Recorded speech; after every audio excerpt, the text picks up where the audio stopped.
ఎల్లమ్మ కథ మళ్లీ మొదటికొచ్చేలాగే కనిపిస్తుంది. బలగం చిత్రంతో దర్శకుడిగా తన సత్తా చాటాడు వేణు ఎల్దండి. ఆ సినిమా తర్వాత ఎల్లమ్మ అనే సినిమాను తెరకెక్కించేందుకు రెడీ అయ్యాడు. నాని కూడా చెప్పాడు. కానీ కథలో మార్పులు కావాలంటూ తనే మారిపోయాడు. ఇక అటు తిరిగి ఇటు తిరిగి నితిన్ లైన్ లోకి వచ్చాడు. ఇక ఈ సినిమాలో హీరోయిన్ పాత్రలో సాయి పల్లవి నటిస్తుందనే వార్తలు రాగా ఆమె డేట్స్ ఇష్యూ కారణంగా ఓకే చేయలేదని, ఆవిడకి బదులుగా మహానటి కీర్తి సురేష్ నటించబోతున్నట్లు వార్తలు చక్కర్లు.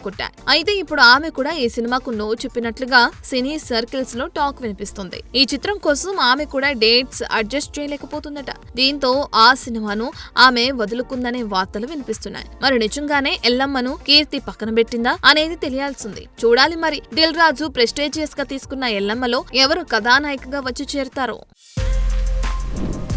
For more videos like this, subscribe Big TV channel.